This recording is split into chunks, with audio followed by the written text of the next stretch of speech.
हैं आप लोग। उम्मीद करता हूँ कि बहुत अच्छे होंगे, बहुत स्वस्थ होंगे और आप सभी लोग बच्चों अपने सिलेबस को बहुत अच्छे तरीके से धीरे-धीरे बच्चों स्टेप बाय स्टेप आगे बढ़ा रहे होंगे। तो बच्चों जल्दी से आप लोग लाइव आ जाओ और मुझे कहते हुए बहुत खुशी हो रही है कि आज हम लोग संस्कृत विषय के चैप्टर नंबर 7 तक पहुंच चुके हैं। आपको मालूम है बच्चों कि बिहार बोर्ड का जो हमारा सिलेबस है, जो हमारे 10th क्लास की संस्कृत है, इसमें टोटल चैप्टर की संख्या बच्चों, टोटल अगर हम चैप्टर देखें तो टोटल 14 चैप्टर्स हमें पढ़ने हैं। टोटल कितने पढ़ने हैं बताओ? टोटल मेरे बच्चे हमें कितने चैप्टर पढ़ने हैं? तो टोटल हमें 14 चैप्टर यानी बच्चों की 14 चैप्टर पढ़ने हैं और उनमें से हम लोग 7वें चैप्टर पर पहुंच चुके हैं। ठीक है, चैप्टर का नाम है नीति श्लोकः। क्या नाम है बच्चों? चैप्टर का नाम है नीति श्लोकः। बहुत अच्छा चैप्टर है और सबसे पहले तो मैं आप लोगों को बधाई देना चाहता हूं कि जो फर्स्ट चैप्टर है बच्चों, पहला चैप्टर है पूरे यूट्यूब पर बच्चों, सबसे ज्यादा प्यार देने के लिए पूरे यूट्यूब की अगर हम बात करें बच्चों, पूरे यूट्यूब पर है ना, पूरे यूट्यूब पर इस चैनल सॉरी इस चैप्टर को जो आप लोगों ने प्यार दिया है, चैप्टर का नाम है मेरे बच्चे मंगलम। मंगलम चैप्टर के व्यूज आपने देखे हैं कि कितने बच्चों ने उसे प्ले किया है?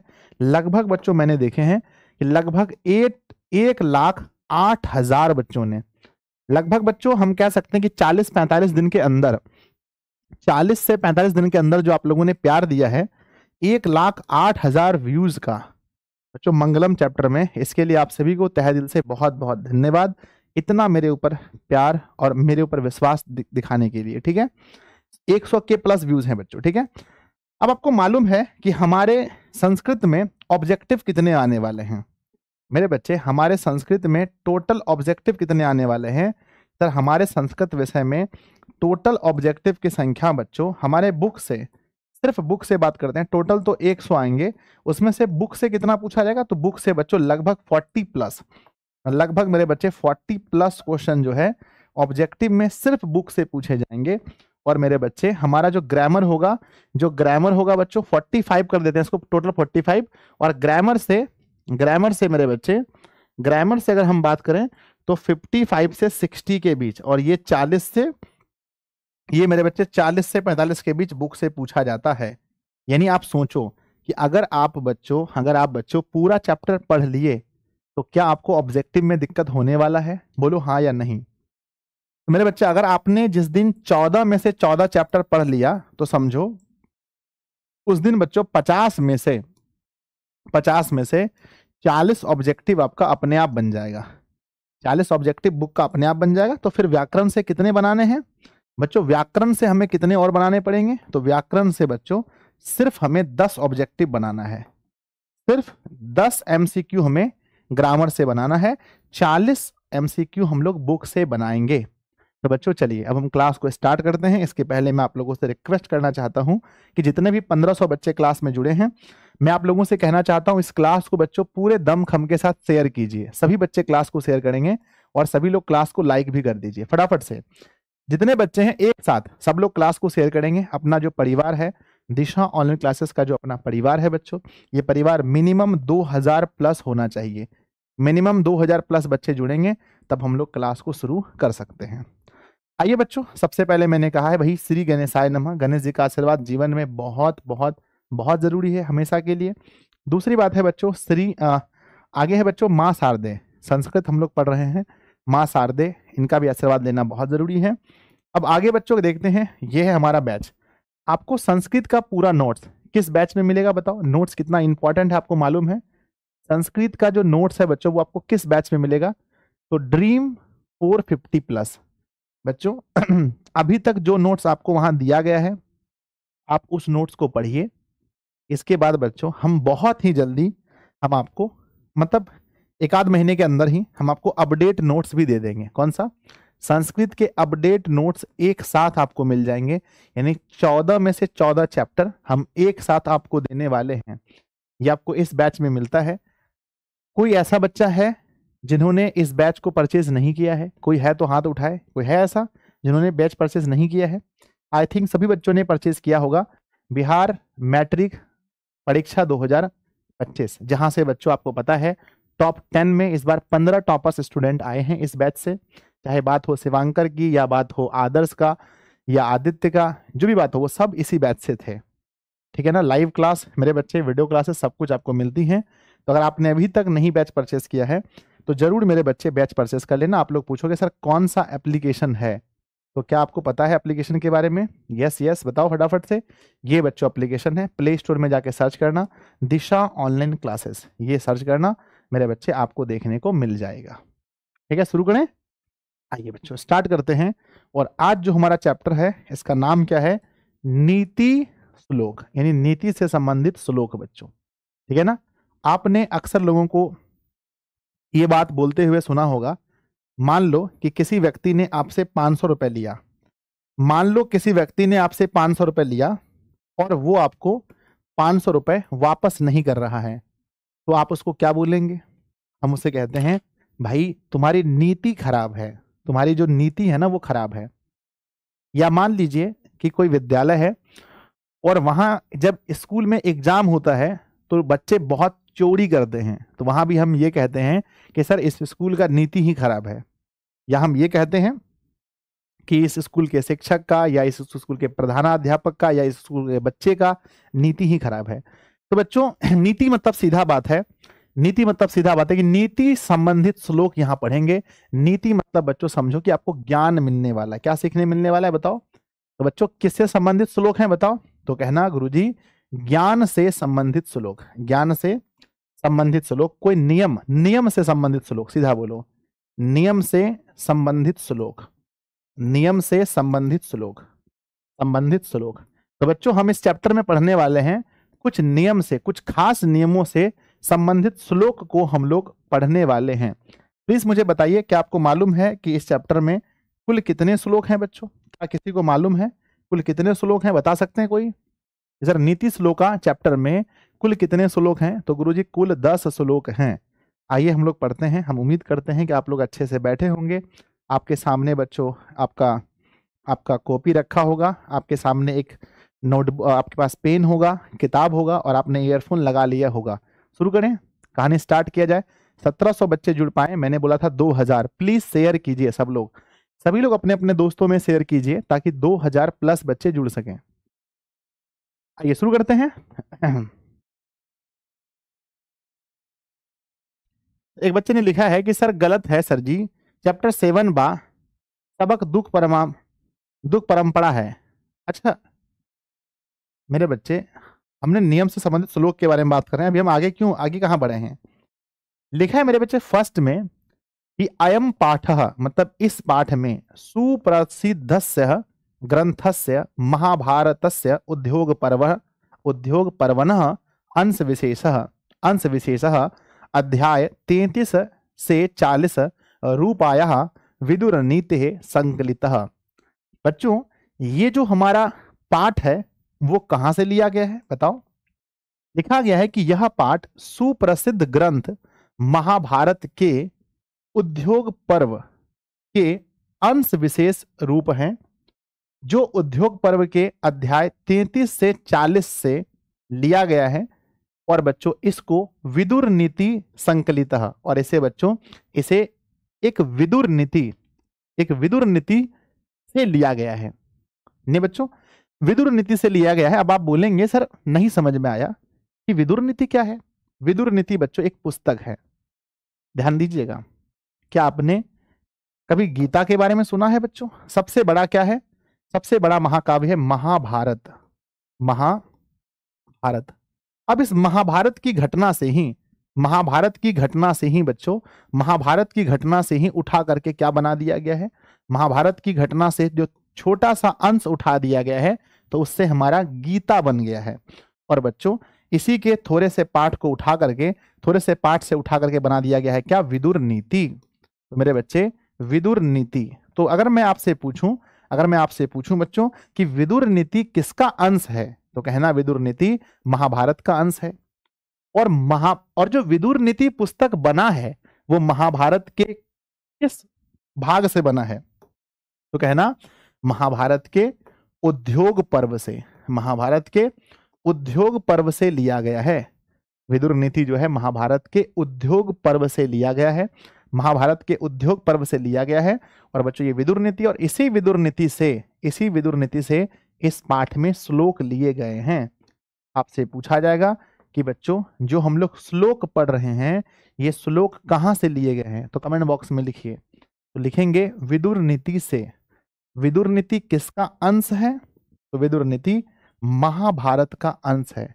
विदुर नीति में बच्चों महाभारत का कौन सा पाठ है? कि महाभारत तो बहुत बड़ा है, महाभारत तो बच्चों बहुत बड़ा है, तो हम कहेंगे महाभारत के उद्योग पर्व से लिया गया है। अगर आपसे पूछा जाए कि बच्चों ये जो विदुर नीति है वो अध्याय कहाँ से कहाँ तक है, महाभारत के अध्याय कहाँ से कहाँ तक है बताओ, या हम कह सकते हैं उद्योग पर्व के अध्याय कहाँ से कहाँ तक लिया गया है, तो कहना बच्चों 33 से 40 तक, 33 से 40 तक।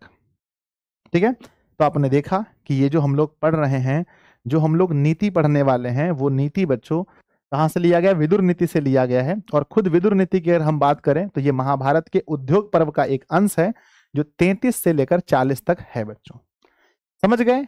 यस सर समझ गए। अब बढ़ते हैं हम लोग आगे। लिखा गया है युद्धम आसनम प्राप्त्य धृष्टराष्ट्रो मंत्री प्रवर विदुरम स्वचितस्य शांत्यः काश्चित प्रसन्नः नीति विषयकान् पृच्छति। कहते हैं बच्चों युद्धम आसन है ना, आसनम प्राप्त्य मतलब ये हुआ कि युद्ध को समीप देखकर, आसन मतलब समीप, युद्ध को कहां देखकर बताओ? युद्ध को समीप देखकर यानी बहुत करीब देखकर। बच्चों क्या आपको मालूम है महाभारत के बारे में? थोड़ा सा भी बताओ, क्या महाभारत के बारे में थोड़ा सा पता है आपको? बोलो हाँ या ना। यस सर, महाभारत के बारे में हमें थोड़ा सा पता है कि एक तरफ थे पांडव, एक तरफ कौन थे? पांडव। एक तरफ थे पांडव और एक तरफ थे बच्चों कौरव, एक तरफ थे कौरव। जो पांडव थे बच्चों, जो पांडव थे मुख्य रूप से वो कौन थे? सर मुख्य रूप से जो पांडव थे उसके तरफ के जो राजा थे उसका नाम राजा पांडु था, और जो कौरव थे उसके राजा का नाम क्या था? उसके ना धृष्टराष्ट्र। इसको दिखना धृष्टराष्ट्र। आपने सुना होगा कि बच्चों धृष्टराष्ट्र आंख से अंधे थे। ये क्या थे बताओ? धृष्टराष्ट्र आंख से क्या थे? बोलो, धृष्टराष्ट्र आंख से अंधे थे। तो राजा जो पांडु थे इसके कितने बेटे हुए? तो सर राजा पांडु के 5 बेटे हुए। राजा पांडु के 5 बेटे हुए जो क्या कहलाए? जो पांडव कहलाए। राजा पांडु के 5 बेटे थे जो 5 भाई पांडव कहलाए। और बच्चों जो धृष्टराष्ट्र थे इसके कितने बेटे थे? तो इसके 101 बेटे थे। 101 बेटे थे जो मेरे बच्चे कौरव कहलाए, जो कौरव कहलाए। अब कहते हैं कि जब दोनों के बीच मेरे बच्चे युद्ध हुआ, जब दोनों के बीच लड़ाई होने लगी, पांडव के बीच और कौरव के बीच, तो क्या मेरे बच्चों धृष्टराष्ट्र खुद से देख सकता था? बोलो हाँ या ना। नहीं सर, ये तो अंधा था, ये तो अंधा था। इसीलिए बच्चों इन्होंने युद्ध के बारे में किससे पूछा बताओ? इसीलिए इन्होंने युद्ध के बारे में किससे पूछा?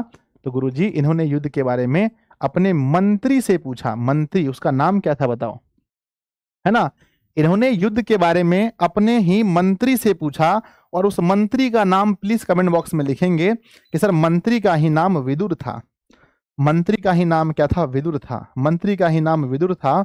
बच्चों हम उसी विदुर के, ये जो हम कह सकते हैं कि वो प्रश्न पूछते थे, धृष्टराष्ट्र पूछते थे विदुर बताओ क्या हो रहा है?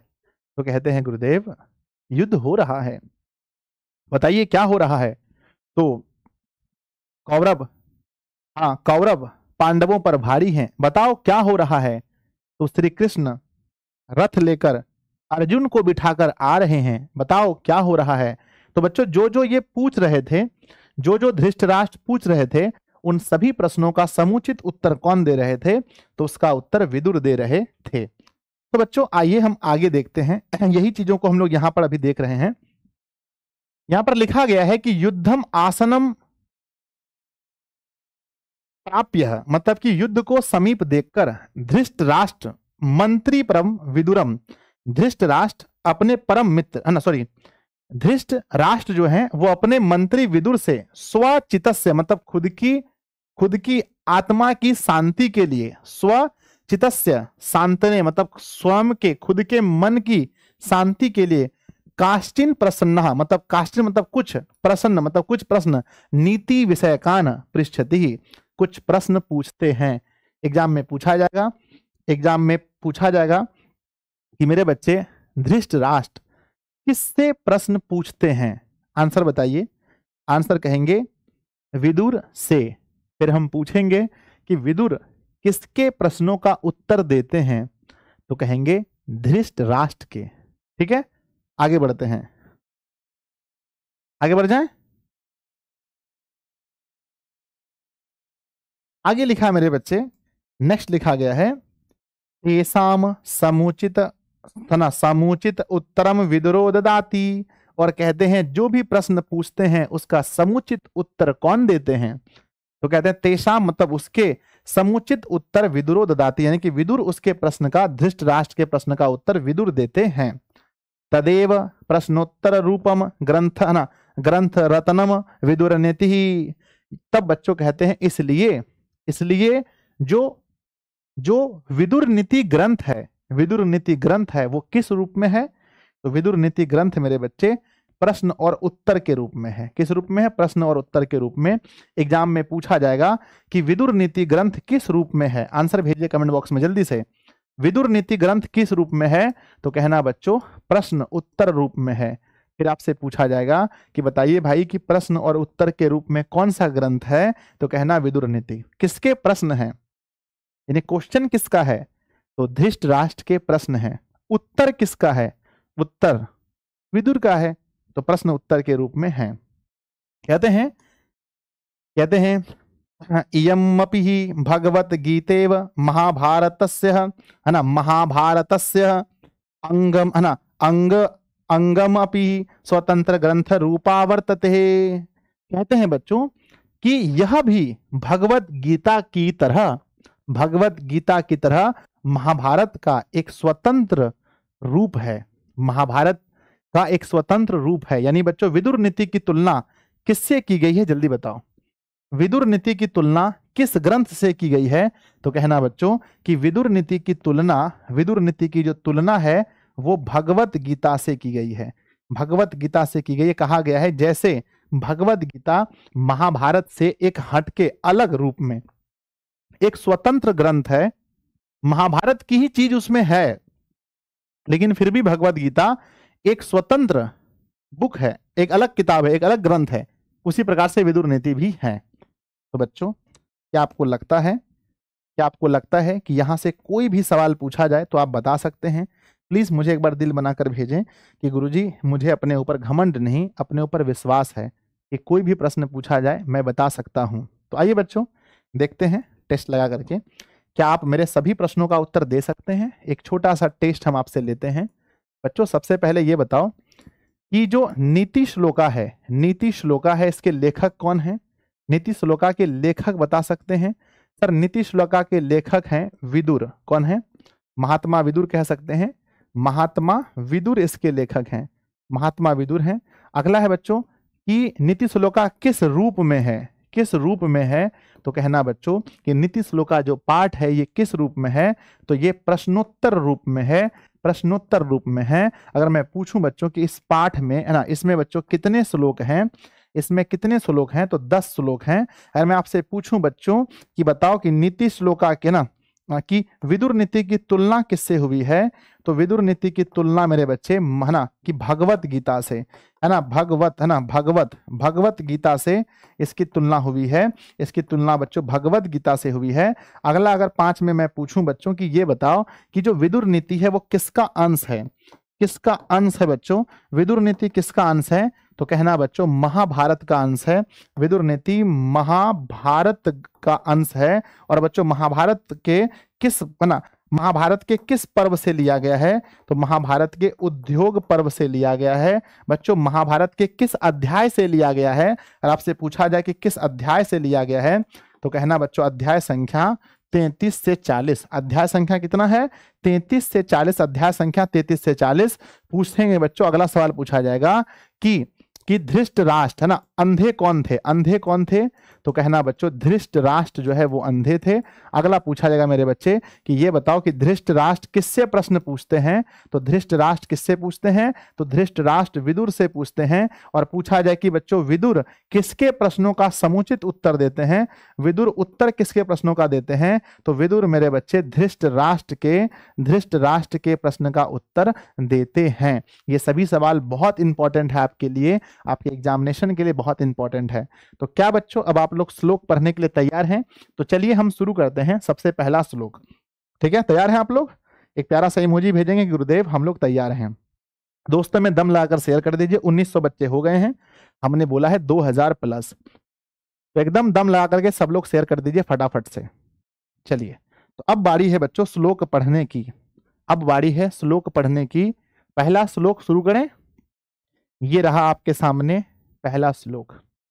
पहला श्लोक आपके सामने।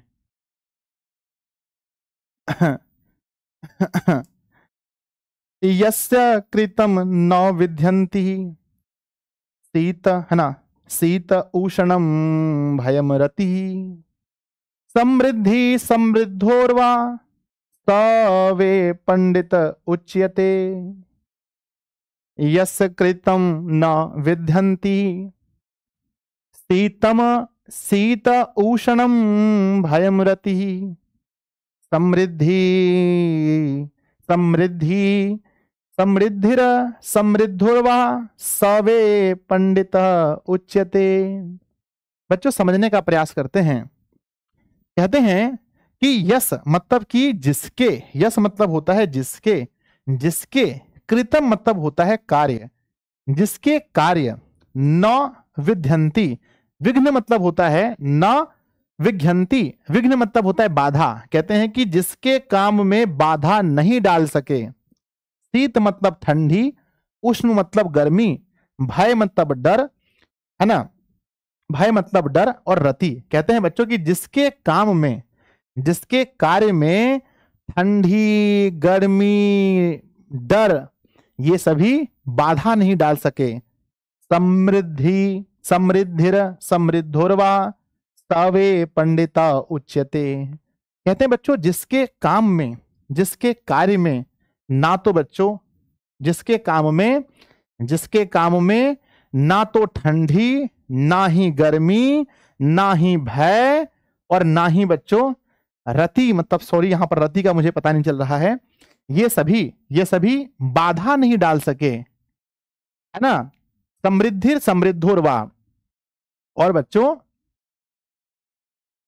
सह वे पंडित उच्चते, वही पंडित कहलाते हैं, वही पंडित कहलाते हैं। तो बच्चों यहां पर पंडित की परिभाषा दी गई है कि जिसके काम में, जिसके काम में ना ठंडी, ना गर्मी, ना भय और ना ही डर, ये सभी बाधा नहीं डाल सके, वही व्यक्ति पंडित कहलाता है। बच्चों थोड़ी सी गर्मी होती है, क्या हम पढ़ाई छोड़ देते हैं ना? Yes sir. तो क्या हम पंडित हैं? नहीं, क्योंकि हमारे काम गर्मी की वजह से रुक जाते हैं। तो जिसके कार्य ठंडी की वजह से, ना ठंडी की वजह से, गर्मी की वजह से, डर की वजह से, भय की वजह से नहीं रुकते हैं, वही पंडित कहलाते हैं।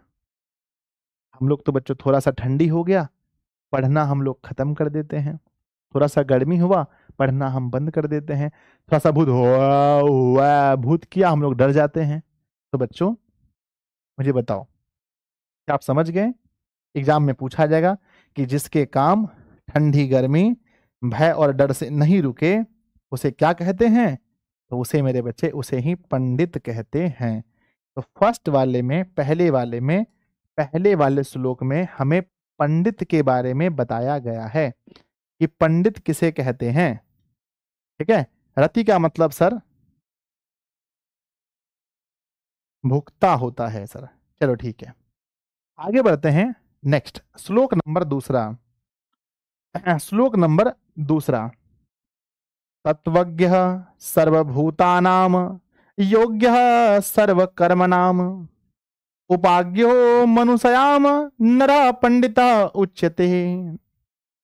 तत्वज्ञ सर्वभूतानाम योग्य सर्वकर्मणाम उपायज्ञो मनुष्यामः नर पंडितः उच्यते।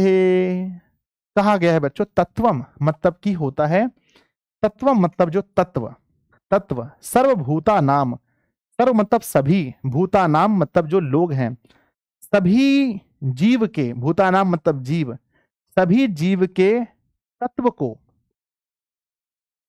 योग्य सर्वकर्मणः कहते हैं कि सभी जीवों के तत्व को, तत्व को जानकर, सभी जीवों के तत्व को जानने वाला, सभी जीवों के तत्वों को जानने वाला योग्य सर्वकर्मणः, जो सभी जीवों के तत्वों को जानकर सभी काम करते हैं।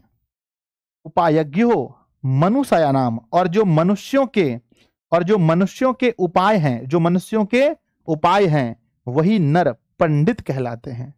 वही नर क्या कहलाते हैं? पंडित कहलाते हैं। तो बच्चों सीधा समझिए कि जो नर, जो इंसान सभी लोगों में, सभी के अंदर जो तत्व है उस तत्व को जानकर सभी कर्मों को करता है, और जो सभी मनुष्यों के, जो सभी मनुष्यों का उपाय है, यानी कि बच्चों जो सभी मनुष्यों की मदद करता है, आप एक तरह से कह सकते हैं उपाय हैं, वही नर पंडित कहलाते हैं। तो क्या प्यारे बच्चों आप समझ गए? तो एक बार यस लिखकर भेजिए कि सर हम समझ गए कि जो नर तत्वज्ञ सर्वभूतानाम, सभी लोगों के, सभी के तत्व को जानकर योग्य सर्वकर्मणः, सभी कर्मों को करता है। उपायज्ञो मनुष्य नाम, जो मनुष्यों का उपाय है। नरः पंडित उच्यते, वही नर पंडित कहलाता है। क्या आप समझ गए? एक बार यस लिखकर भेजेंगे। Yes yes yes yes. तत्वज्ञ सर्वभूतानाम, तत्वज्ञ सर्वभूतानाम, सभी जीवों के तत्व को जानकर योग्य सर्वकर्मणः, सभी कर्मों को करता है। उपायज्ञो मनुष्यानाम, जो मनुष्यों का उपाय है। नर पंडित उच्यते, वही नर, वही नर, वही नर पंडित कहलाते हैं, वही नर पंडित कहलाते हैं। यस गुरुजी, यस गुरुजी, यस गुरुजी। श्लोक नंबर 3, श्लोक नंबर 2 हो गया, श्लोक नंबर 3। श्लोक नंबर 3, अनाहूतः प्रविशति अपृष्टो बहुभासते अविश्वस्ते विश्वासिति मूढ़चेता नराधमः। अनाहूतः मतलब बिना बुलाए, कहते हैं अनाहूतः प्रविशति, बिना बुलाए जो आते हैं, बिना बुलाए जो आते हैं। अपृष्टो बहुभासते, बिना पूछे जो बहुत बोलते हैं। अविश्वासते विश्वासति, जो अविश्वासी पर विश्वास करते हैं। मूढ़चेता नराधमा, वही मूर्ख हैं, वही क्या है? मूर्ख हैं। और नराधम है मतलब नर में अधम है। नर की 3 श्रेणी है बच्चों। नर की कितनी श्रेणी है जल्दी बताओ? नर की कितनी श्रेणी है? सबसे पहला जो अच्छा इंसान होता है उसे उत्तम बोलते हैं, फिर है ना, फिर क्या बोलते हैं? फिर बच्चों अधम बोलते हैं, और फिर बोलते हैं नराधम। नरा है ना, उत्तम, मध्यम, मध्यम, और बच्चों हम कह सकते हैं नराधम। नराधम ठीक है ना। तो जो सबसे नीचे कोटि के लोग हैं, जो सबसे नीचे कोटि के लोग हैं उसे ही बच्चों नराधम कहा जाता है। तो यहां पर किसकी निशानी है बच्चों बताओ? यहां पर निशानी किसकी है?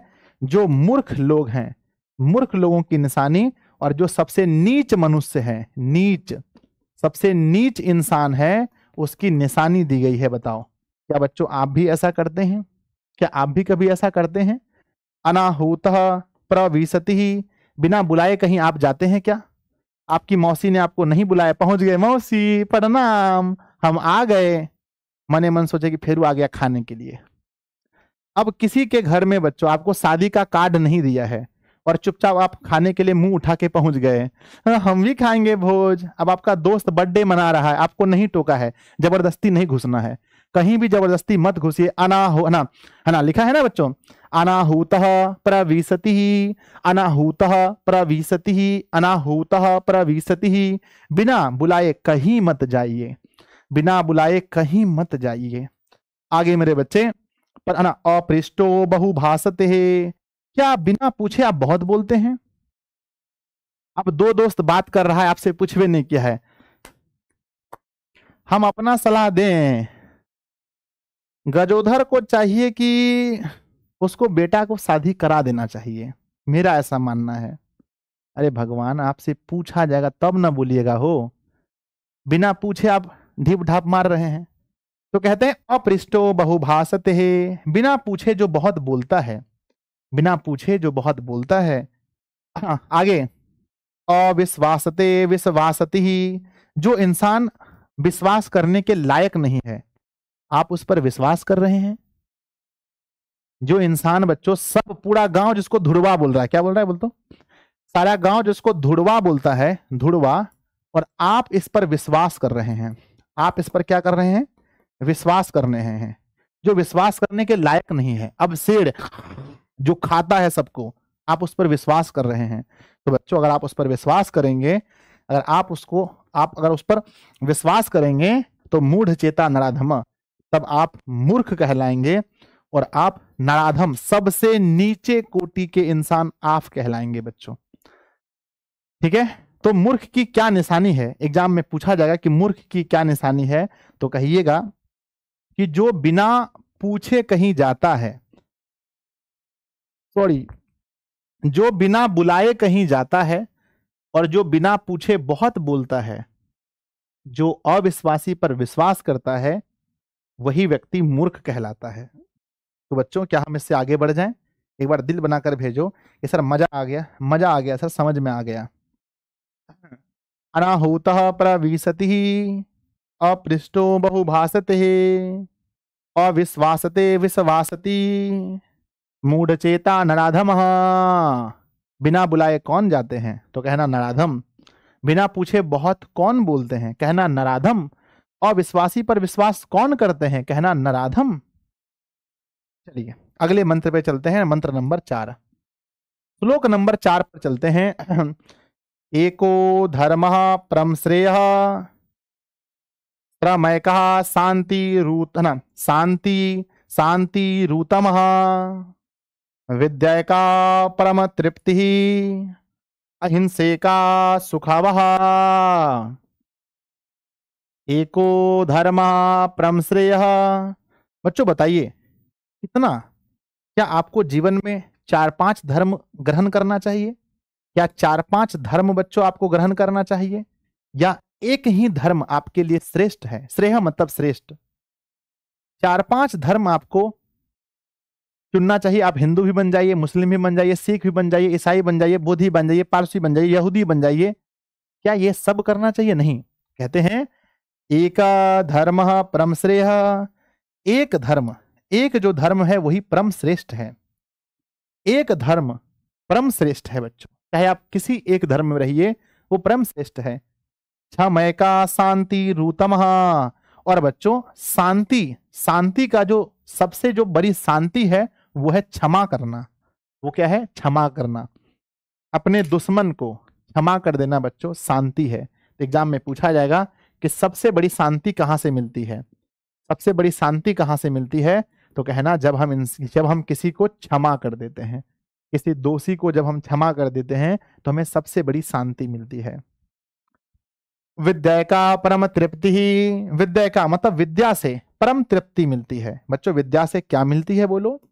गुरुजी विद्या से परम तृप्ति मिलती है। जितना ज्ञानी आप होते जाएंगे, जितना ज्ञानी आप होते जाएंगे, जितना ज्ञानी आप होते जाएंगे, आपको आनंद होगा, हृदय में आपको ठंडक महसूस होगा। क्या आपको हो रहा है? जैसे ही आप कुछ सीखेंगे तो आपके अंदर बहुत ज्यादा परम तृप्ति होगी। तो बच्चों कहते हैं परम तृप्ति किससे मिलती है? विद्या से। अहिंसेकः परम सुखावः। बच्चों अहिंसा से हमें क्या मिलता है? अहिंसा जब हम करते हैं, किसी के प्रति हिंसा नहीं करते, ना हम किसी पशु को मारते, ना किसी पक्षी के, ना किसी पेड़ पौधे को, ना किसी मनुष्य को, हम अहिंसक हो जाते हैं, हिंसा नहीं करते हैं। तो जब हम अहिंसा है ना, जब हम अहिंसक हो जाते हैं तो हमें क्या मिलता है? तो सर मिलते हैं हमें सुख। बच्चों आपसे पूछा जाए कि मुझे बताइए, बताइए मेरे बच्चे कि मैं अगर आपसे पूछूं कि बच्चों अहिंसा करने से हमें सुख मिलता है, सुखावह। तो बच्चों सुखावह क्या है? सुखावह, सुखावह क्या है? तो ये बच्चों अहिंसा है। आपसे पूछा जाएगा कि परम श्रेय क्या है, पूछा जाएगा परम श्रेय क्या है, परम श्रेय क्या है? तो कहना बच्चों, कहना परम श्रेय है एको धर्म, मतलब एक धर्म, एको धर्म परम श्रेय है। आपसे पूछा जाएगा कि बच्चों बताइए उत्तम शांति किससे मिलती है? उत्तम शांति, कहना बच्चों उत्तम शांति मिलती है क्षमा से। आज हमें पता चला बच्चों कि जब हम किसी दुश्मन को क्षमा कर देते हैं तो हमें उत्तम शांति मिलता है। बताइए कि परम तृप्ति किससे मिलती है? तो मेरे सभी बच्चे फटाफट बताएंगे कि गुरुजी परम तृप्ति तो आपको तब मिलती है जब आप विद्या अर्जन करते हैं, जब आप बहुत पढ़ लिख लेते हैं। बच्चों कहते हैं कि सुखावह, जीवन में बच्चों सुखावह, परम सुख किससे मिलता है? परम सुख, परम सुख बोलो या इसी को सूखा वहा बोलो, सुखा वहा किससे मिलता है? तो कहना बच्चों अहिंसा से, अहिंसा अहिंसा अहिंसा से। तो मेरे प्यारे बच्चों हम उम्मीद करते हैं मेरे सभी बच्चों से कि आप सभी को ये हमेशा हमेशा के लिए याद रहेगा। क्या याद रहेगा बच्चों? एक बार जल्दी से दिल बनाकर भेजेंगे कि गुरुजी आपका बच्चा नहीं रहेगा कच्चा, क्योंकि वो पढ़ता है अच्छा अच्छा। ठीक है, याद रहेगा? Yes sir, yes sir, yes sir, जल्दी लिखो फटाफट से, याद रहेगा? यस। सब लोग क्लास को लाइक भी करेंगे और मुझे बताएंगे क्या आपको याद रहेगा। चलिए श्लोक नंबर 4 खत्म हो गया। मन करता है गुरुजी कितना मजेदार श्लोक है। श्लोक नंबर 5 चलते हैं। त्रिविधम नरकस्य धन, त्रिविधम नरकस्यदम द्वारः नाश नाश आत्मनः, नाश आत्मनः कामः क्रोधः न, कामः क्रोधस्तथा लोभस्त, लोभस्त लोभस्त अस्मादेत त्रयम त्यजते, त्रम त्यजते। कहते हैं मेरे बच्चे, कहते हैं कि त्रिविधम मतलब 3 विधि है, नरकस्यदम द्वारः मतलब नरक के कितने द्वार हैं। एग्जाम में पूछा जाएगा कि नरक जाने के कितने द्वार हैं। अगर आप नरक जाना चाहते हैं तो आपको कितने दरवाजे खुले हैं बताइए। नरक में घुसने के कितने दरवाजे हैं। अगर आप जिंदगी में चाहते हैं कि हम नरक में घुस जाएं तो इसके नरक में जाने के कितने द्वार हैं। त्रिविधम नरकस्यदम द्वारम नाश, नाश आत्मनः अपने नाश करने के लिए, खुद को नाश करने के लिए अगर आप नरक में जाने चाहते हैं तो कितने द्वार हैं। कहते हैं 3। पहला द्वार का नाम बताइए। कहते हैं कामः, पहला द्वार का नाम है कामः, पहला द्वार है बच्चों कामः, पहला द्वार है बच्चों कामः। क्रोधस्तः दूसरा द्वार है बच्चों क्रोध, क्रोध कीजिए अगर आपको नरक में जाना है तो। और तीसरा लोभस्तः, लोभस्तः लोभ, क्या है बच्चों? लोभ। कहते हैं लोभस्तः अस्मादेतः त्रय त्यज्यते, और कहते हैं इन तीनों को हमें छोड़ देना चाहिए।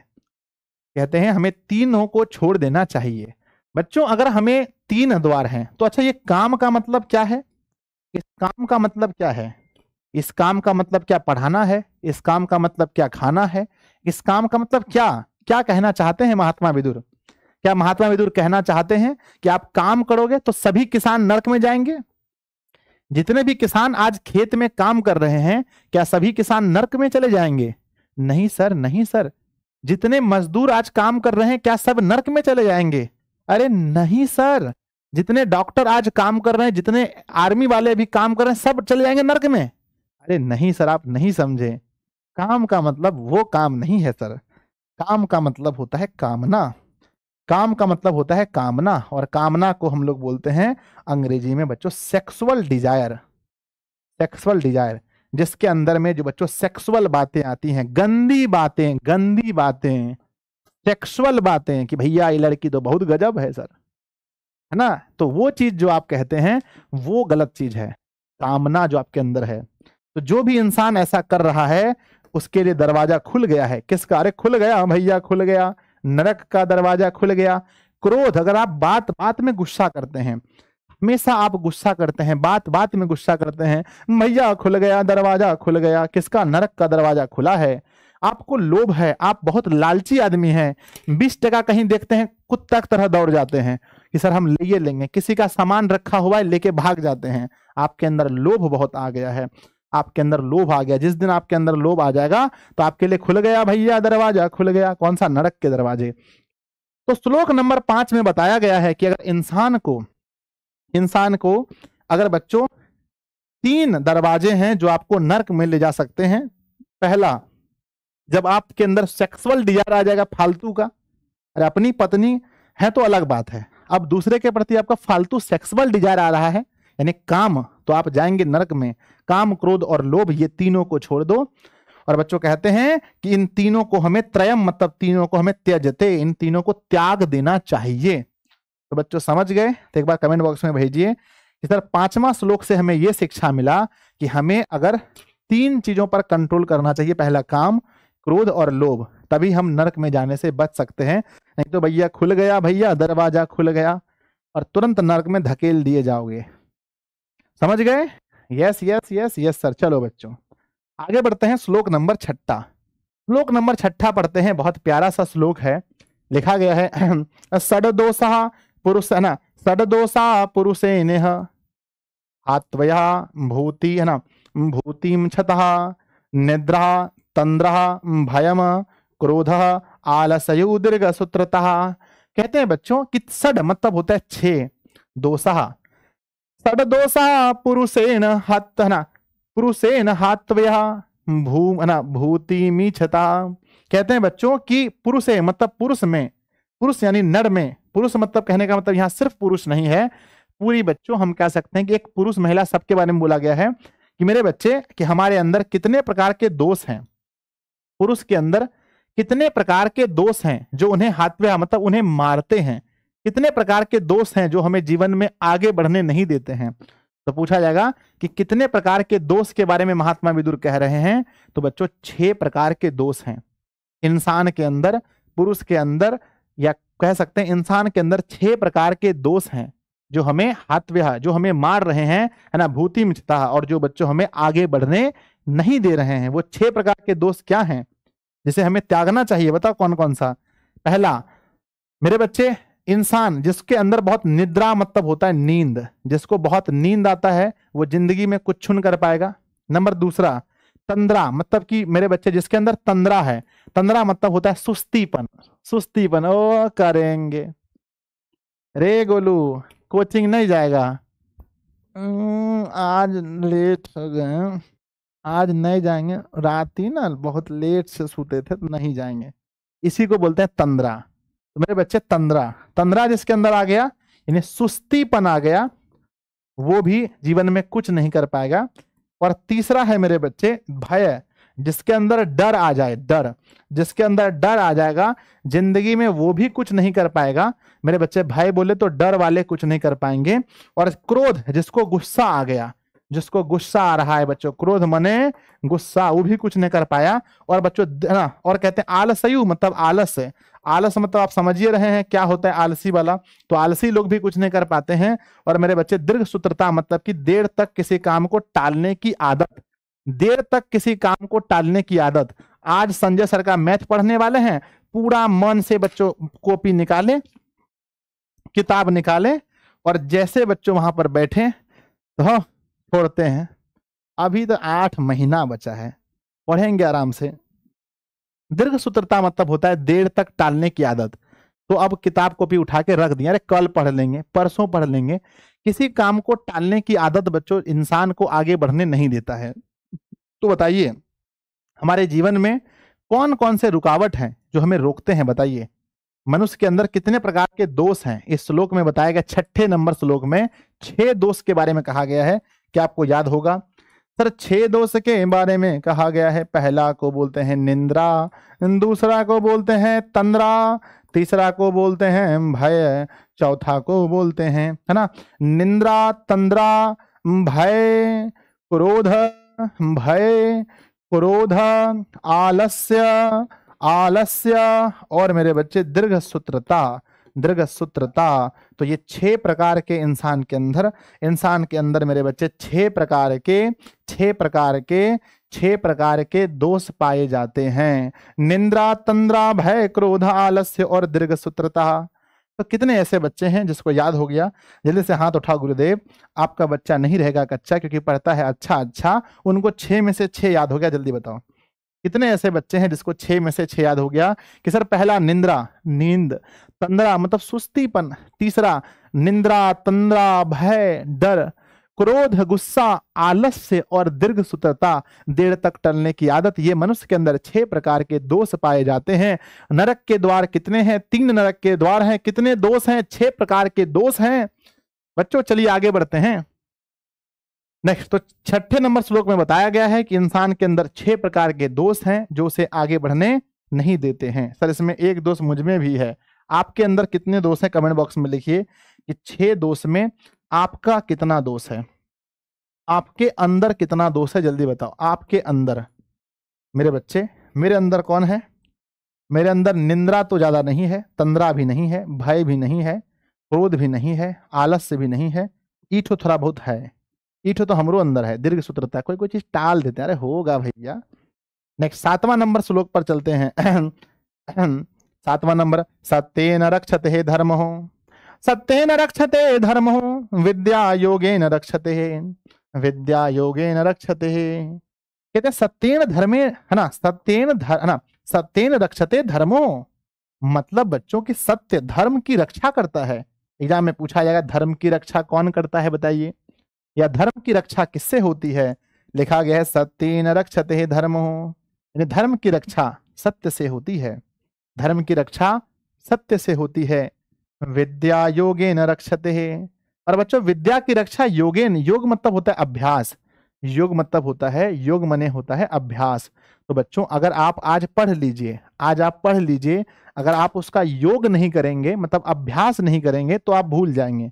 हम आपको पढ़ाएं 37 डिग्री का मान 1/2 होता है। अगर आप कम से कम 6 महीने में, साल भर में अगर आप उसको नहीं पढ़ेंगे तो आप भूल जाएंगे। तो बच्चों इसलिए कहते हैं, अगर आपसे एग्जाम में पूछा जाए कि बच्चों बताओ कि धर्म की रक्षा कौन करता है या धर्म की रक्षा किससे होती है, तो कहना धर्म की रक्षा किससे होती है? तो सत्य।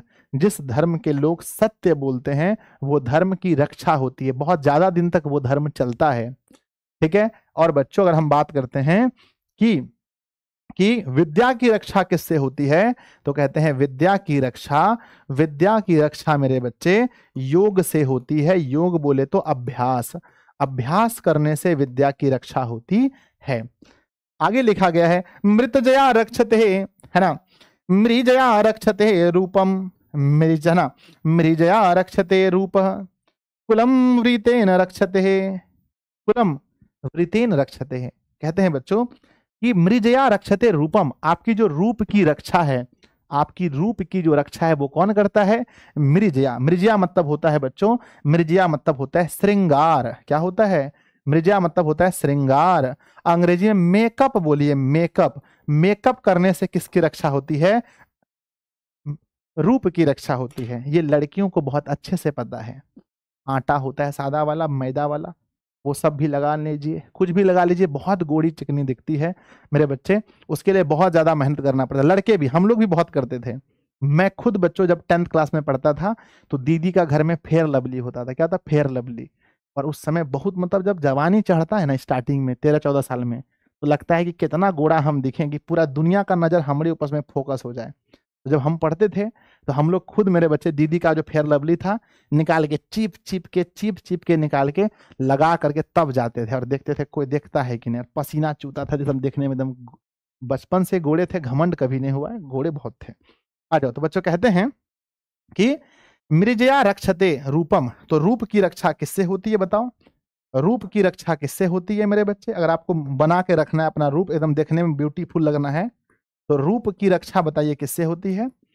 तो रूप की रक्षा होती है मृतजया, मतलब मेरे बच्चे मृजया मतलब होता है मृजया से। मृजया बोलो या उबटन भी इसको बोल सकते हैं, मृजया या उबटन से, मृजया बोलो या उबटन से रूप की रक्षा होती है, और आगे बच्चों कहते हैं कुलम वृतेन रक्षते, और कहते हैं कि आपका जो आचरण है, वृतेन मतलब होता है आचरण, अगर आपको अच्छा आचरण है तो आपका कुल अच्छा रहेगा।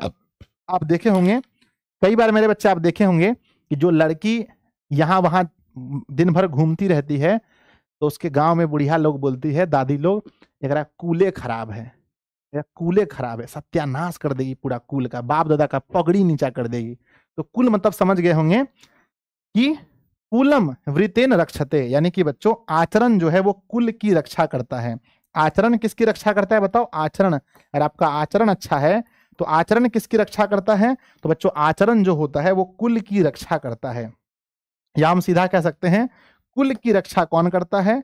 तो मेरे बच्चे कुल की रक्षा कौन करता है? तो याद रखना कि आचरण जो है वो कुल की रक्षा करता है। चलो तो मेरे प्यारे बच्चों, तो बताइए हमारा आचरण कैसा होना चाहिए? हमारा आचरण अच्छा होना चाहिए, इसलिए हमारा कुल बचा रहेगा। ठीक है, तो बच्चों यहां से हम लोगों ने 4 चीज सीखा है कि धर्म की रक्षा अगर आपको करनी है, अगर आपको हिंदू धर्म, मुस्लिम धर्म, कोई भी धर्म बचाना है तो आपको सत्य बोलना होगा, सत्य से धर्म की रक्षा होती है। विद्या की रक्षा योग, यानी योग से, यानी अभ्यास से विद्या की रक्षा होती है। रूप की रक्षा मृत यानी उबटन से रूप की रक्षा होती है, मेकअप से रूप की रक्षा होती है। और कुल की रक्षा आचरण से कुल की रक्षा होती है। समझ गए? तो एक प्यारा सा दिल बनाकर भेजिए कि गुरुजी इतना आनंद क्यों दे रहे हैं, दिल में लगता है ठंडा लग जाएगा सर, इतना आनंद मत दीजिए सर, बहुत आनंद आ रहा है। बताओ कि बहुत आनंद आ रहा है सर, बहुत आनंद आ रहा है, पूरा दिल ठंडा हो गया होगा आप लोगों का, गार्डन गार्डन हो गया होगा। चलिए 8वें नंबर श्लोक पर चलते हैं। 7 श्लोक हम लोग पढ़ चुके हैं, 8वें श्लोक में चलते हैं। लिखा गया है सुलभा पुरुष राजन सतम प्रियवादिनी, सुलभा पुरुष राजन सततम प्रियवादिनी, अप्रियस्तः तु पश्यस्य वक्ता श्रोता न दुर्भला। कहते हैं बच्चों की सुलभा पुरुष राजन, हे राजन, हे राजन, सुलभ मतलब कि हमेशा मीठा बोलने वाले, हे राजन हमेशा मीठा बोलने वाले लोग, सुलभ मतलब होता है ना हमेशा। सुलभा पुरुष राजन सततम प्रियवादिनी, कहते हैं कि प्रियवादिनी मतलब हमेशा मीठा बोलने वाले लोग, हमेशा मीठा बोलने वाले लोग आपको सुलभ मतलब आसानी से मिल जाएंगे।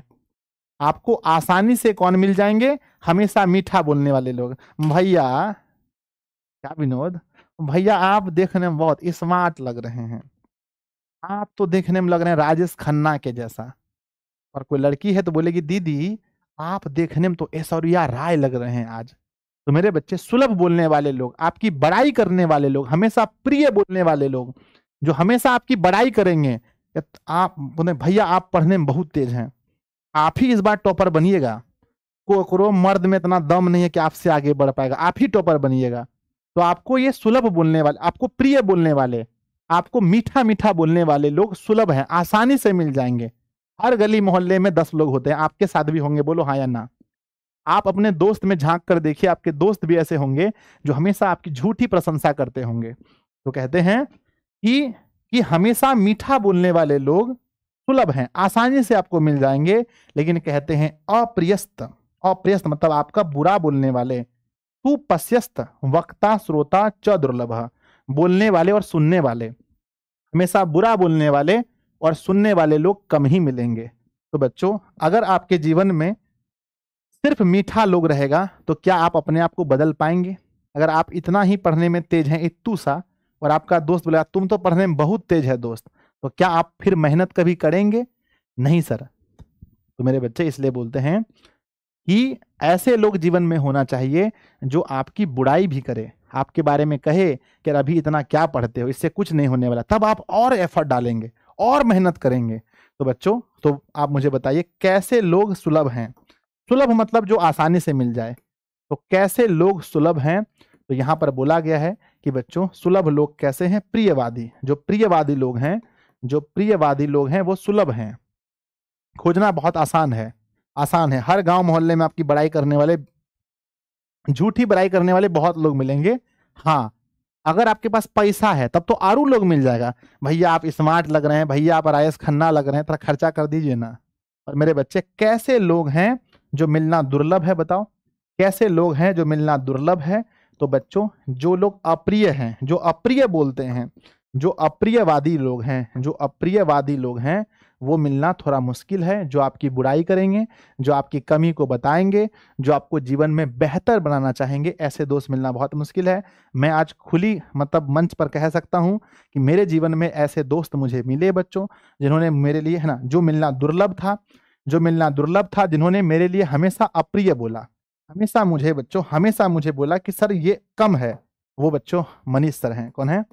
मनीष सर हैं, जो हमारे जीवन में मुझे मिले और हमेशा मुझे बच्चों बताते गए कि सर आप जितना कर रहे हैं ये कम है, और ज़्यादा हो सकता है, और ज़्यादा हो सकता है, तो बच्चों हम और आगे बढ़े। ठीक है, इसलिए मनीष सर का मैं बहुत बहुत धन्यवाद करना चाहता हूँ कि वो दुर्लभ की श्रेणी में आते हैं, ना कि सुलभ की श्रेणी में आते हैं। ठीक है ना? चलो अब आगे, यहां से हम लोग क्या सीखे बच्चों? यहां से हम लोग ये सीखे कि दुनिया में दो तरह के लोग होते हैं। एक ऐसे लोग होते हैं जो झुट्ठो आपका बड़ाई करेगा, आप देखने में रेल का डिब्बा की तरह हैं, फिर भी आपको बोलेगा कि आप सलमान खान को फेल कर दीजिएगा। इस सब से आप आगे नहीं बढ़ेंगे। थोड़ी देर के लिए खुशी आपको मिल सकता है, पर आगे नहीं बढ़ेंगे। पर एक वही लोग होंगे जो आपको हमेशा बुराई, मम्मी देखती है क्या बोलती है, मम्मी हमेशा मतलब उल्टे पुल्टे बात बोलेगी। अगर आप दुकान नहीं जाएंगे तो उल्टा पुल्टा बात बोलेगी, प्रियवादी नहीं होती मम्मी, क्योंकि वो चाहती है आप अच्छा बने। दिन भर घर में परले रहता है, सांड हो गया है, बैल हो गया है, ई है, ऊ है, कुत्ता, हरामजादा, क्या क्या बोलते रहती है। क्यों? क्योंकि मम्मी दुर्लभ है, वो हमें अच्छा बनाना चाहती है।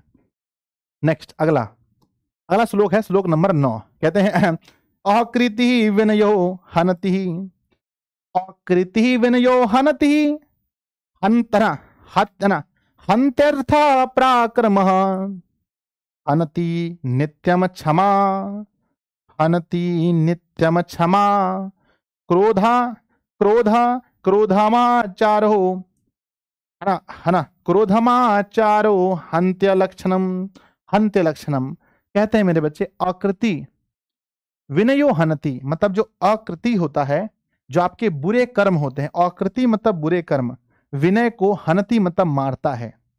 विनय मतलब झुक जाना, विनय मतलब विनय निवेदन करता हूं, तो विनय। कहते हैं बच्चों कि विनय को कौन मारता है? बताइए कमेंट बॉक्स में कि विनय को कौन मारता है। विनय, अगर आपके अंदर बच्चों विनय है तो उसको कौन मार देगा? जिस दिन आप बुरे कर्म करेंगे, जिस दिन आप आकृति करेंगे, तो बच्चों विनय को कौन मारता है? तो आकृति। जिस दिन आप बुरे कर्म करेंगे तो आपके अंदर जो अच्छी भावना है वो धीरे धीरे मर जाएगा बच्चों। आकृति विनयो हनति हंत्यर्थ पराक्रमः। और कहते हैं बच्चों कि आकृति विनय को मारती है ना, हंत्यर्थ, है ना, हंत्य अर्थनम, है ना, कहते हैं हंत्य अनर्थम पराक्रमः। और बच्चों, और है ना, और हंत्य अनर्थम पराक्रमः। और बच्चों कहते हैं कि पराक्रमः हनति नित्यम क्षमा, क्रोधम चारो हंत्य लक्षणम। कहते हैं मेरे बच्चे कि क्रोध को कौन मारता है? क्रोध को कौन मारता है? बताइए, क्रोध को कौन मारता है? तो मेरे बच्चे, क्रोध को कौन मारता है? तो क्रोध को मारता है क्षमा। क्रोध को कौन मारता है? तो कहते हैं सर क्रोध को मारता है क्षमा। सर आप श्लोक छोड़ दिए हैं, श्लोक छोड़ दिए हैं।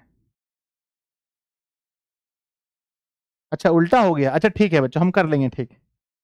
अच्छा ये 10 नंबर में हो गया। अच्छा बच्चों, सॉरी ये ठीक कर देता, रुक जाओ। 9 नंबर पे इसको लगता है, आ जाओ लिखते हैं। कहते हैं पूजनीय महाभाग पुण्याश्च गृहदीप्तयः, स्त्री स्त्रियो गृहस्थ उक्तास्त अस्माद द्रव्य विशेषतः। कहते हैं मेरे बच्चे कि जो स्त्रियां हैं वो पूजनीय हैं। एग्जाम में पूछा जाएगा हमारे लिए पूजनीय कौन है, तो कहना बच्चों स्त्री हमारे लिए पूजनीय है। वो महाभाग लेकर हमारे घर में आती हैं। एग्जाम में पूछा जाएगा कौन महाभागा है, हमारे घर में महाभाग लेकर कौन आती हैं, तो स्त्रियां जो होती हैं वो महाभाग होती हैं। पुण्याश्च, पुण्य कौन होती हैं? तो स्त्री होती है। पुण्याश्च गृह दीप्तः, गृह मतलब घर और दीप्त मतलब घर का दीपक। घर का दीपक कौन होती है? तो कहते हैं घर के दीपक लक्ष्मी होती हैं। जो स्त्री हैं, घर की दीपक स्त्री होती हैं। स्त्रियो गृहस्थ, गृहस्थ उक्त ना, गृहस्थ गृह गृह गृह संयुक्तस्त अस्माव द्रव्य विशेषतः। और बच्चों इसीलिए कहते हैं कि उसकी जो रक्षा है वो विशेष रूप से होनी चाहिए। कहते हैं स्त्रियो गृहस्थ उक्ता है ना, गृहस्थ उक्तास्त अस्माद्र है ना, अस्माद रक्षा विशेषतः, उसकी रक्षा विशेष रूप से होनी चाहिए। एग्जाम में पूछा जाएगा कि मेरे बच्चे कि पूजनीय कौन है, बताओ हमारे लिए पूजनीय कौन है, हमारे लिए महाभागे कौन है, महाभाग लेकर कौन आई है, हमारे लिए पुण्य कौन है, हमारे लिए घर की दीपक कौन है, घर की दीपक कौन है। तो बच्चों इन सभी जगह बस एक ही आंसर होगा, इन सभी का एक ही आंसर है, वो है स्त्री। इन सभी का एक ही आंसर है कि बच्चों हमारे घर की पूजनीय, हमारे महाभाग, हमारे पुण्य और हमारे घर की लक्ष्मी, घर की दीपक, वो सब स्त्री हैं बच्चों। इसीलिए हमें इसकी कहते हैं, इसलिए घर की लक्ष्मी की रक्षा विशेष रूप से होनी चाहिए। एग्जाम में पूछा जाएगा किसकी विशेष रक्षा होनी चाहिए, किसकी विशेष रक्षा होनी चाहिए। तो बच्चों आंसर लिखेंगे किसकी विशेष रक्षा होनी चाहिए, तो स्त्री की मेरे बच्चे विशेष रूप से रक्षा होनी चाहिए। स्त्री की जो रक्षा है वो विशेष रूप से होनी चाहिए।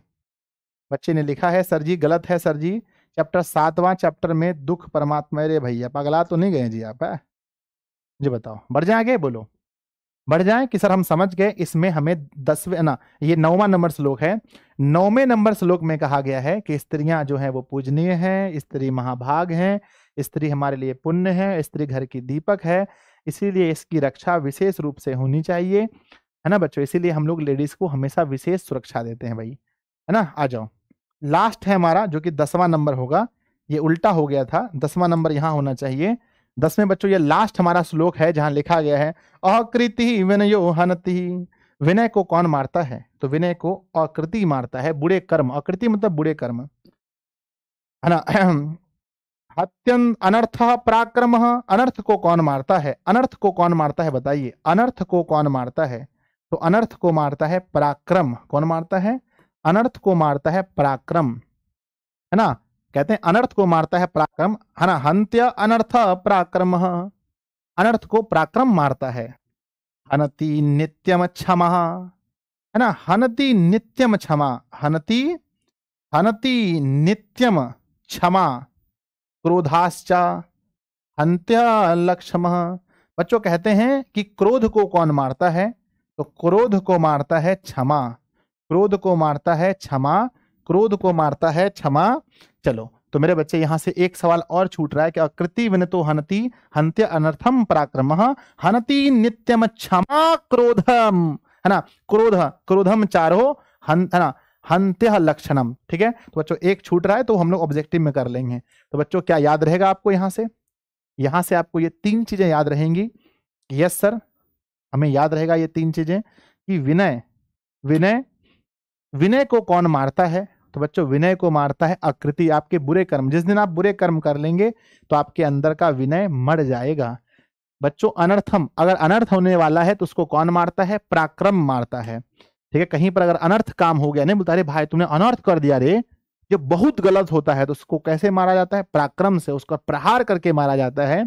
और नेक्स्ट क्रोध, अगर बच्चों क्रोध है तो क्रोध को कैसे मारेंगे, तो क्रोध को क्षमा से मारा जाता है। तो क्या आप सभी क्वेश्चन आंसर के लिए तैयार हैं, एक बार मुझे लिखकर भेजिए कि यस सर हम सभी ऑब्जेक्टिव के लिए तैयार हैं। आर यू रेडी, यस और नो। बच्चों अब होने वाला है ऑब्जेक्टिव क्वेश्चन एंड आंसर, और मुझे अपने बच्चों पर पूरी तरह से विश्वास है कि आप सभी ऑब्जेक्टिव के लिए तैयार होंगे और बहुत अच्छे से हम लोग सवाल को लगा पाएंगे बच्चों। ठीक है, आइए शुरू करते हैं क्वेश्चन आंसर को। सबसे पहला सवाल लिखा गया है नंबर 1 में, आप एक भी सवाल नहीं छोड़ पाएंगे, आप चाह करके भी एक क्वेश्चन नहीं छोड़ सकते हैं, ये मेरा आपसे वादा है बच्चों कि आप चाह करके भी एक भी क्वेश्चन नहीं छोड़ पाएंगे। शुरू करें, चलो भैया शुरू करते हैं ना। पहला क्वेश्चन लिखा गया है नीति श्लोका पाठ कहां से संकलित है, तो ये बच्चों विदुर नीति से लिया गया है, ऑप्शन नंबर डी। अगला नीति श्लोका पाठ किस ग्रंथ से लिया गया है, ये महाभारत से लिया गया है, ऑप्शन नंबर ए। अगला नीति श्लोका पाठ के रचनाकार कौन है, हमने बताया है नीति श्लोका पाठ के रचनाकार महात्मा विदुर हैं, ऑप्शन नंबर सी। नीति श्लोका पाठ में कितने श्लोक हैं, ये तो आप ही बता देंगे। अगला विदुर किसके प्रश्न का उत्तर देता है, आपको मालूम है कि विदुर जो है धृष्ट राष्ट्र के प्रश्न का उत्तर देता है। अगला विदुर कौन है, तो विदुर मंत्री है, मैंने बताया था। अगला विदुर नीति के रचनाकार कौन है, तो विदुर नीति के रचनाकार कौन है, महात्मा विदुर, ऑप्शन डी। अगला बच्चों विदुर नीति किस ग्रंथ का अंश है, तो विदुर नीति बच्चों किस ग्रंथ का अंश है, तो विदुर नीति कहीं ना कहीं महाभारत का ही अंश है, कह सकते हैं। अगला बच्चों लिखा गया विनय को कौन मारता है, मैंने बताया था कि बच्चों जो आपकी आकृति होती है, जो आपकी आकृति होती है, यही बच्चों विनय को मारती है। आकृति विनय को मारती है, लास्ट में हम पढ़े थे। नेक्स्ट बच्चों कैसे पुरुष सभी जगह सुलभ हैं, यानी कैसे लोग मिलना बहुत आसान है, मैंने बताए थे। सुलभ मतलब जो आपकी मीठी मीठी बातें करेंगे वो लोग। बच्चों कैसे पुरुष सभी जगह सुलभ हैं, तो प्रियवादी लोग यानी अच्छा बोलने वाले लोग, ये आपको हर जगह मिल जाएंगे, बाबू भैया करने वाले, लेकिन आपको बुरा बोल के आगे बढ़ाने वाले लोग नहीं मिलेंगे। तो बच्चों बताइए पहले 10 सवाल में मेरे बच्चों का कितना सही हुआ है, बताओ कमेंट बॉक्स में कि आपने 10 सवाल में कितना सही किया है। पहले 10 सवाल में आपने कितना क्वेश्चन सही किया है। आपका पैर में दर्द हो रहा है, बहुत दर्द हो रहा है, अब हम कुछ नहीं कर सकते, पढ़ाना है तो पढ़ाना है। अगला मेरे बच्चे कहते हैं बिना बुलाए कौन आता है बिना बुलाए कौन आता है, मूर्ख आता है या नराधम कह लीजिए। सभी जीवों के सत्य को जानने वाला कौन है, स्टार्टिंग में हम लोग पढ़े थे कि सभी जीवों के सत्य को जानने वाला ही पंडित कहलाता है। अगला बिना पूछे बोलने वाला कौन है, तो मूर्ख के लक्षण है बच्चों। अगला काम क्रोध और लोभ ये किसके दरवाजे हैं, मैंने बताया थे आपको कि काम क्रोध और लोभ 3 दरवाजे हैं, किसके, नरक के दरवाजे हैं। अगला धर्म की रक्षा किससे होती है, भैया अगर सत्य बोलोगे तो धर्म बचेगा, नहीं तो खत्म। अगला है नरक के कितने द्वार हैं, 3 2 1 4, ये भी बोलने वाली चीज है। अगला विनय को है ना, विनय किसको मारता है, विनय बच्चों विनय किसको, आकृति यानी अपयश भी कह सकते हैं। आकृति का एक दूसरा ही उसका बच्चों पर्यायवाची शब्द है अपयश। अगला सुख किसे कहा गया है, मेरे बच्चे मैंने बोला था कि अहिंसा सुखावह, जो अहिंसा है वही बच्चों सुख देता है। अगला मेरे बच्चे कुल यानी वंश की रक्षा किससे होती है, मैंने बताया था कुल की रक्षा आपके आचरण से होती है, नहीं तो बोलेंगे कैसे कुलक्षण बहू आ गई है घर में। तो कुल की रक्षा होती है बच्चों आपके रूप से नहीं, योग से नहीं, आपके चरित्र से, चरित्र बोलो या लक्षण बोलो।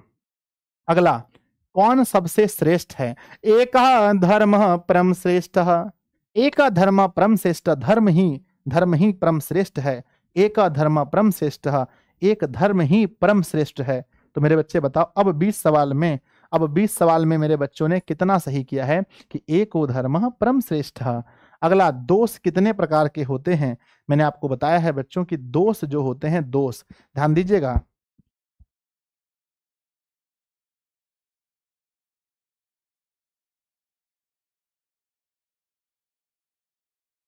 अगला मेरे बच्चे लिख,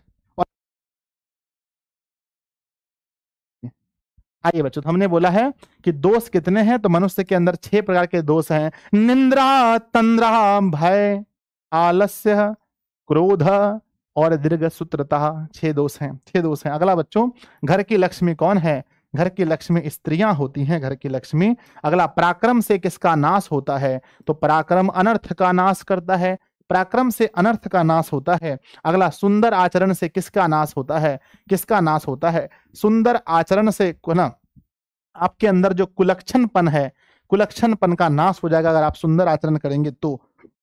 अगला किसकी रक्षा विशेष रूप से होनी चाहिए, बोलिए बच्चों, दादा का, दादी का, चचा का, नहीं सर, स्त्री का, स्त्री की जो रक्षा है वो विशेष रूप से होनी चाहिए। अगला धृष्ट राष्ट्र किससे प्रश्न उत्तर करता है, धृष्ट राष्ट्र किससे प्रश्न उत्तर करता है, आपको मालूम है विदुर से वो प्रश्न उत्तर करता है। अगला है प्रश्न उत्तर के रूप में कौन सा ग्रंथ है, जो आप पढ़ रहे हैं बच्चों, जो आप पढ़ रहे हैं विदुर नीति प्रश्न और उत्तर के रूप में है। हम लोग आज पढ़े थे उत्तम शांति क्या है।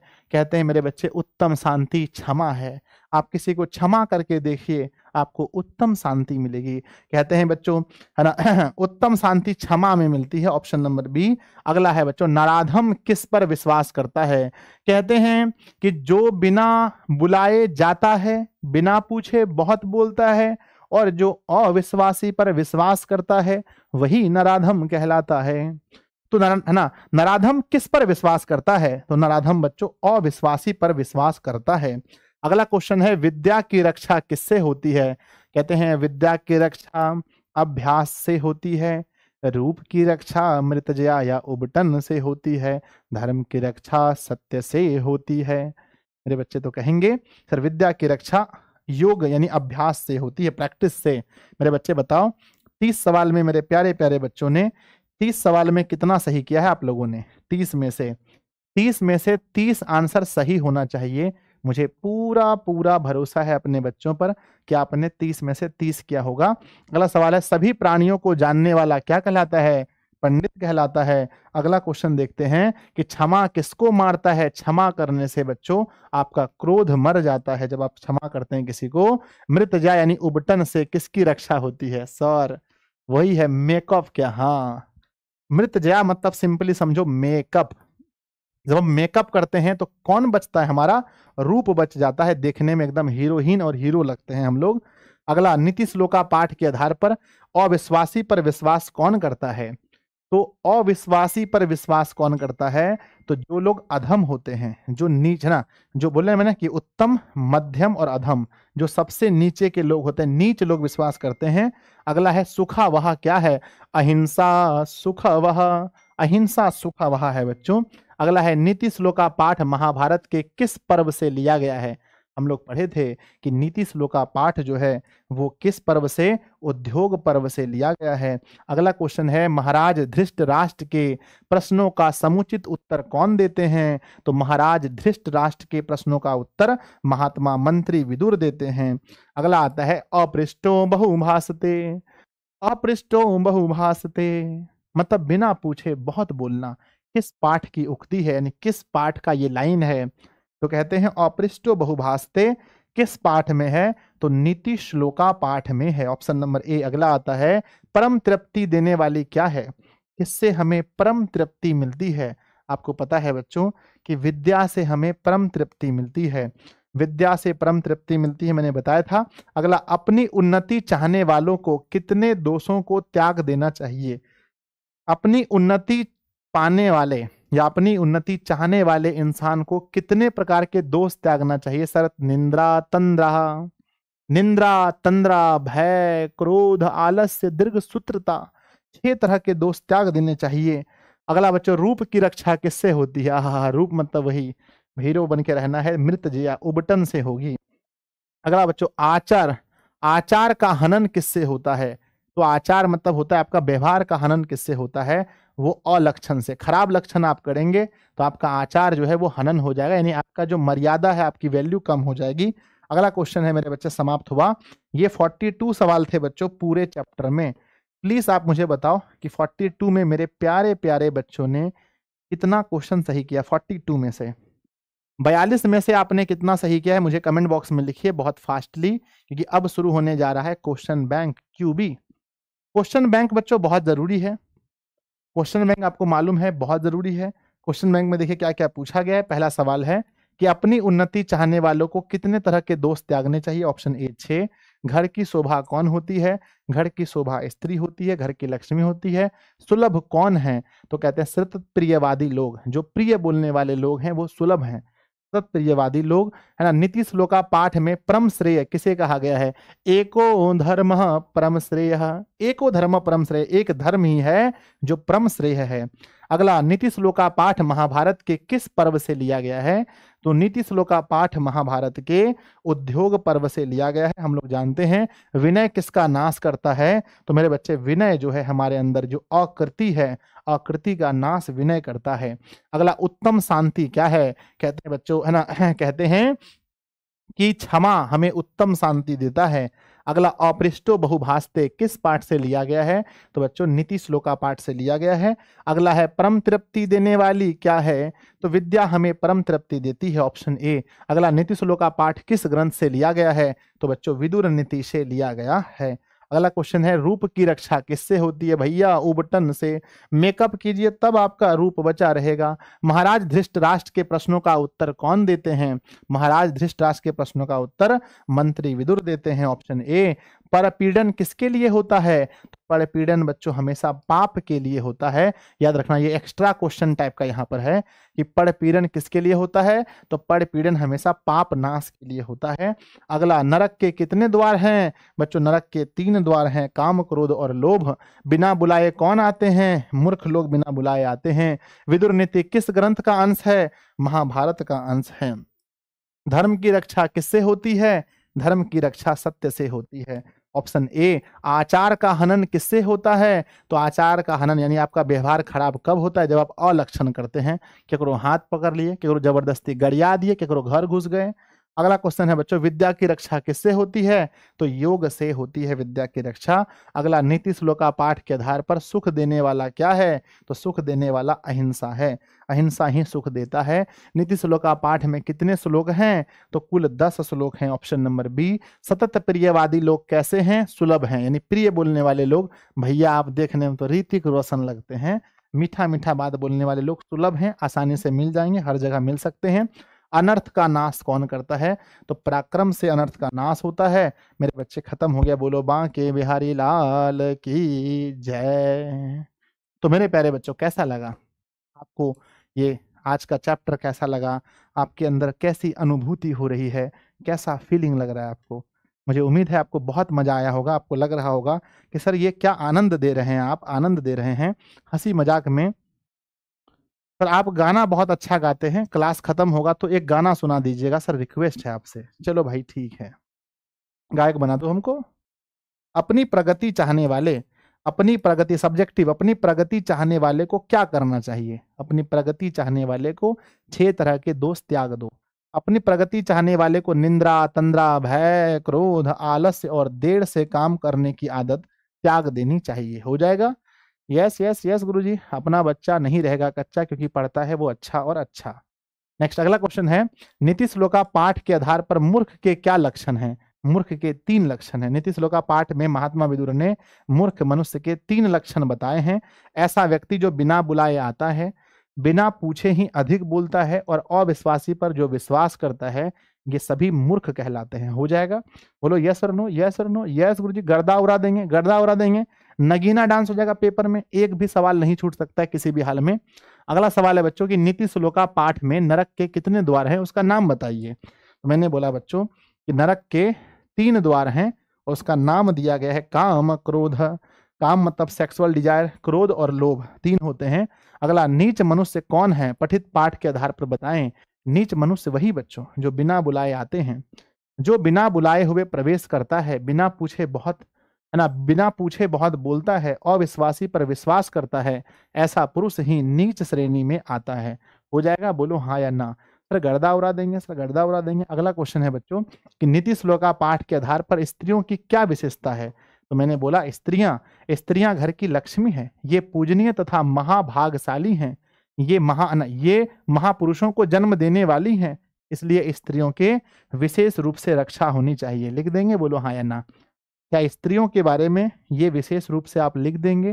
तो यस और नो बताएं कि हाँ गुरुजी लिख देंगे। सर काहे टेंशन ले रहे हैं आप? अगला नीति श्लोका पाठ से हमें क्या शिक्षा मिलती है? बच्चों इस पाठ में तुम्हें बहुत कुछ सीखने को मिला।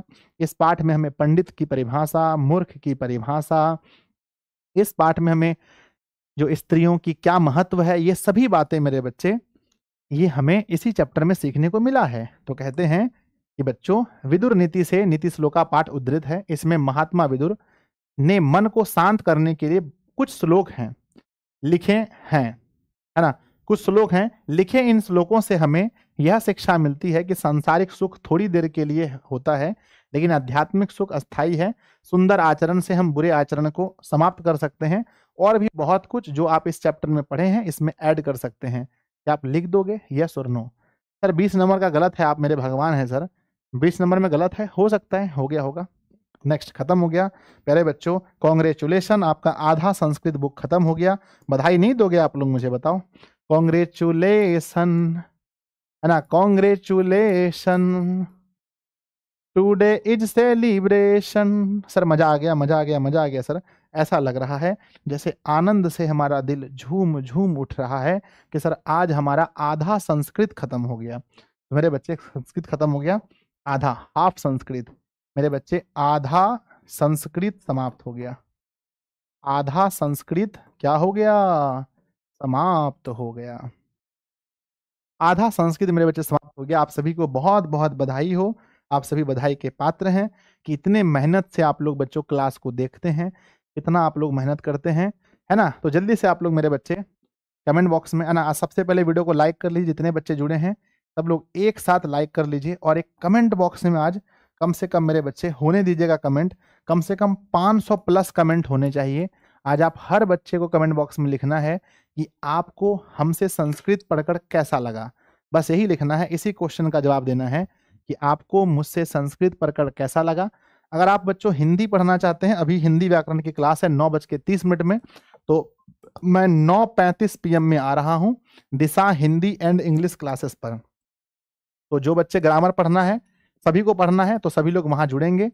दिशा हिंदी एंड इंग्लिश क्लासेस पर अभी बच्चों ग्रामर की क्लास होगी, जहां हम लोग विशेषण पढ़ने वाले हैं, तो जरूर जुड़िएगा आप सभी लोग। मिलते हैं बच्चों ग्रामर वाली क्लास में, तब तक के लिए आप पढ़ते रहिए। सर सॉन्ग सुनाइए।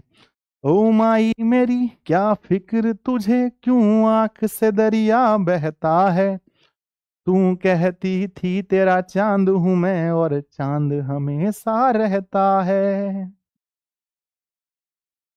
तेरी मिट्टी में मिल जावा गुल बन के, मैं खिल जावा, इतनी सी है दिल की आरज़ू, तेरे तेरे तेरे नदियों में बह जावा, तेरे खेतों में लहरावा, इतनी सी है दिल की आरज़ू। ठीक है, लव यू बच्चों, सब लोग कमेंट कीजिएगा, मुझे बहुत ज़्यादा उम्मीद है आप लोगों से कि आप लोग कमेंट कीजिएगा, और मैं कमेंट्स को पढ़ूंगा बच्चों। कल सुबह की क्लास नहीं होगी, ये नोटिफिकेशन मैं अभी दे देता हूं कि कल सुबह की क्लास नहीं होगी बच्चों, नोटिफिकेशन है आपसे। मैथ की क्लास जो मैं सुबह लेना स्टार्ट किया हूं, कल सुबह नहीं होगी, क्योंकि मैं बच्चों बाहर जा रहा हूं थोड़ा सा, ठीक है, अगले ऑफिस में जा रहा हूं, कल शाम को क्लास लेंगे। मिलते हैं अगली क्लास में, तब तक के लिए पढ़ते रहिए, हंसते रहिए, मुस्कुराते रहिए, और कमेंट जरूर कीजिएगा। लव यू बच्चों, बाय सभी को। आधा संस्कृत जैसे हंसते हंसते कट गया, आधा संस्कृत और भी हंसते हंसते कट जाएगा, और पूरा संस्कृत बच्चों मस्ती में कट जाएगा, ठीक है ना।